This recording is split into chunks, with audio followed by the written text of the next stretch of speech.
Hey everyone, this is the Beach Prowler here from Team Enforcer, and I'm here giving you my breakdown of the new Zombies trailer from Black Ops 2. Most of the stuff in here you'll probably have already noticed, but hopefully I've made a few comments here and there that maybe you didn't see before. For instance, the bus driver, whatever. So hopefully this helps, and if not, leave a like or a dislike or whatever you want anyway. Thanks.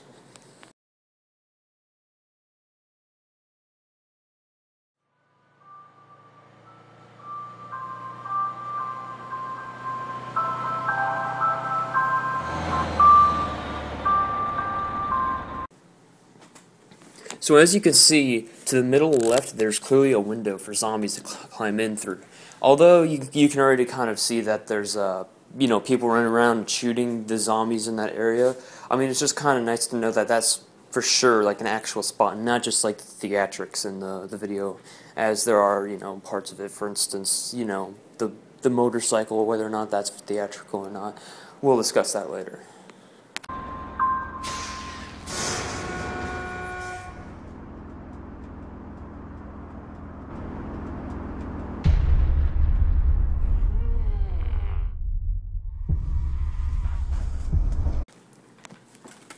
Now, also, as you can see, here are some of the zombies wearing like straight jackets and some like kind of clothes that you would see in a hospital. And I mean, it doesn't make any sense because it's kind of like an old beat up town with like lava from like a volcano or something coming around. And there's zombies wearing hospital gear, or just like something that you would see like patients wear, or like mentally ill people who are just been put in straitjackets. So I'm not sure. It doesn't make any sense. But hopefully, as we get the game and we go and play through the storyline, we can, soon understand how that works in.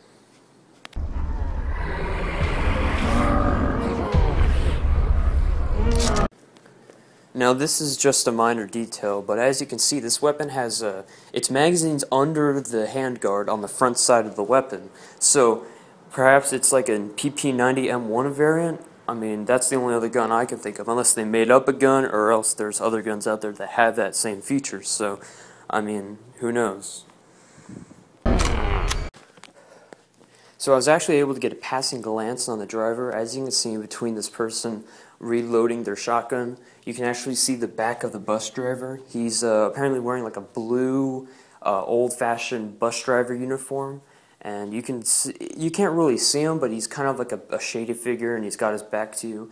I really don't think we were supposed to be able to see him until the game came out, because I mean, in the trailer for this trailer, like that 30-second clip or whatever, when they were coming up to the bus, it like just shined a light in your eyes. So I don't think they were supposed to see this. Maybe it's not supposed to be there. I don't know, but as you can tell, it's not one of the players, because his posture, his hands are down, and if it was one of the players, he'd have a gun up and ready. So at least we know it's not a Magic School Bus it's just driving on its own. So that's always good.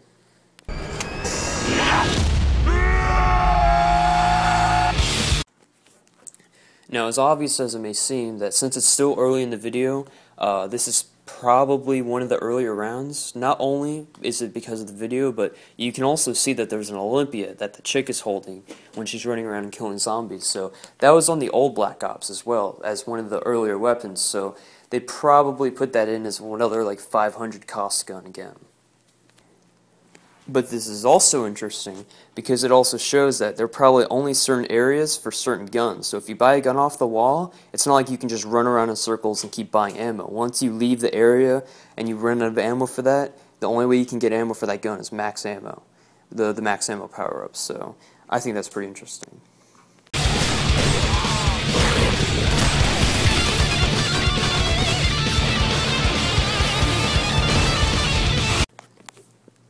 So as you can see, there's a double crossbone kind of symbol for this first stop, and as you can see, the further down the road you get, the more difficult it is.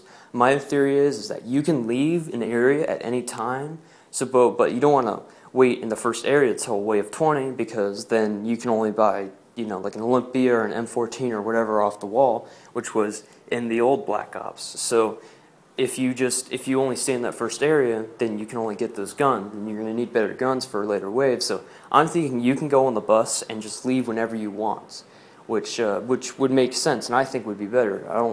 I don't know. I necessarily wouldn't want to play it. You know, wave 5, everybody's forced to get on the bus, or you lose, or something like that. It would just be stupid.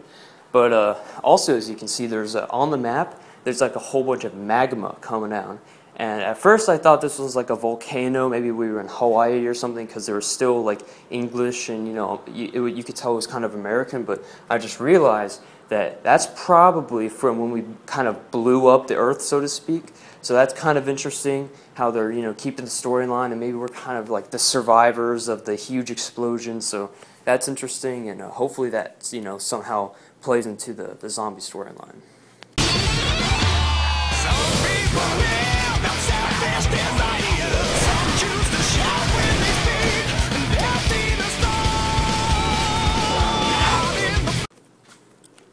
So as you can see here, there's like a car door and a couple of spray paint bottles on this table over here.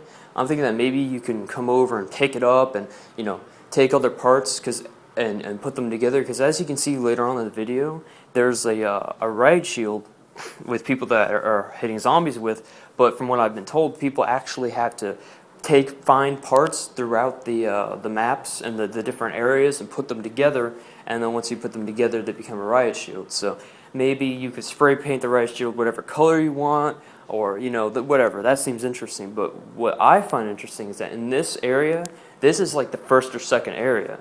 But later on, the riot shields that they show are in like the third or fourth. So maybe you have to gather pieces on the way to there. Maybe they're not all in one location. Maybe there's multiple. Maybe you can get everybody with a riot shield. That would be awesome for like 8-person zombie. I mean, I'm not sure how you could lose. I'm sure they've got some kind of contingency plan. But yeah, that should be interesting.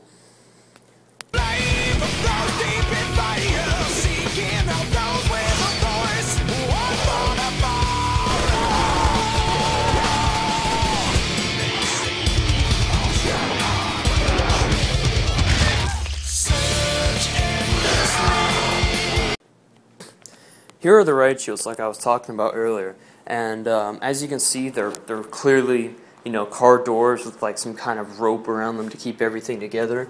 And you know, you probably, like I was saying before, probably find the rope and find the car door or whatever later on. Hopefully, it'd be very cool if you could spray paint the riot shield with whatever color you could find.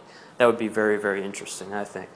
And yeah, but as you can see, the zombies are just running past the people with the riot shields kind of right here. So I'm either thinking that they're either running around, like you couldn't really tell by the angle, but they couldn't hit them like immediately. They had to run around.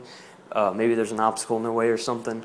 Or maybe they're actually going to go attack the people without the riot shields first, and then once they're done with them, then they can go kill the people with the riot shields. But the only problem with that is, what if there's one way to get to the people and there's a person with the riot shield in a way? I don't know. It could create problems, but like I said, Treyarch is known for having their contingency plans just in case something happens, or the players, you know, do something where the zombies can't, you know, attack them. So I wouldn't be too worried about it, but it does look like it's going to be a lot of fun, you know, with the riot shields, especially if you use them in multiplayer.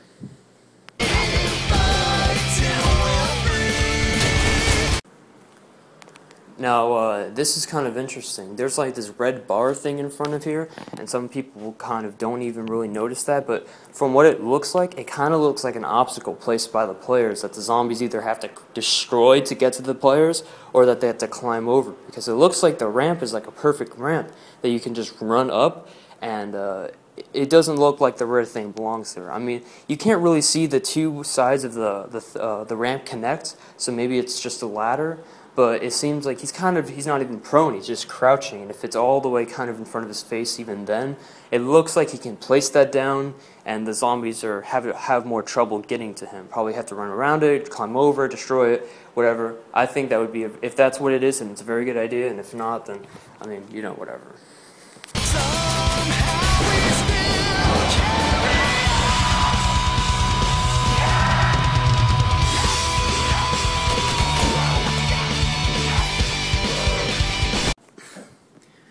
Apparently you can get on top of the bus, and the zombies can get on top of the bus as well. But the thing I kind of see as a problem here is that let's say a player goes on top of the bus and just tries to shoot zombies or whatever from the top. Apparently the zombies are now going to climb on top of the bus to try to get you. Doesn't seem too much like a problem when you first think about it, but when you take another look, what if the player goes down and then the zombies are on top of the bus, they climb down the hatch, and then mayhem just strikes everywhere in the bus, and everybody just dies because they're coming from on top, from the windows, and it could get very crazy. So, I mean, you could just go one side of the bus and just shoot through, and hopefully that's really your only chance. But, I mean, once they're coming from like 3 or 4 or 5 different sides from the bus, it's just already over.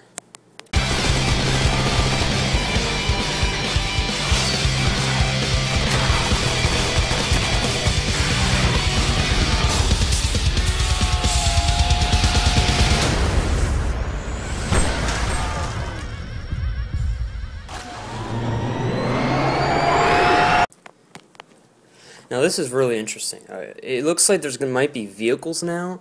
Maybe if you get left behind and you don't die, you have to find a way to catch up to your friends. I think that's the least likely scenario. But I think what the most likely scenario is that the bus breaks down, either halfway or partway. Because as you can see, the last stop in the video, it's not at the end. There's still more path. Like they stop you at the skull with the armor with the spikes. That area, that's the last place that they show you. So there's still more ground to cover. They didn't show you all the way to the end.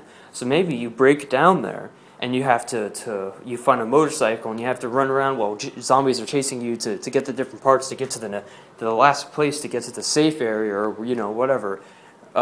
Maybe you can actually win this zombie game. I don't know, but it seems really interesting. And I mean, I know some people, when they hear vehicles, they're already like, oh my gosh, it's going to be like Battlefield, or just because of vehicles. And a lot of players who play Call of Duty are very scared of vehicles being in the game because, World at War and, just Battlefield or whatever. I don't think it's going to be a problem. Treyarch's always, known for having like really crazy stuff in their game but not making it too bad. I think it's going to be awesome. Hopefully it's not too overpowered, and hopefully they make it right. And I think if they do it the right way, then it's going to make an awesome game. Pre-order now and get the Nuketown 2025 bonus map. Well, thanks for watching, guys, and just a couple more things. Like if you didn't already know, the song in the video of the trailer is Carry On by Avenged Sevenfold, and it will be in the new game, and I think it's a very, very good song, and I think a lot of us agree. And also, the sounds of the guns in the trailer, you can kind of tell that they were very similar to the gun sounds in Black Ops, which I'm very happy about. I was very pleased with how the guns sound in Black Ops, the whole series, much over the Infinity Ward series. And thank you very much, and please leave a like, and please subscribe. Thank you very much. And happy gaming!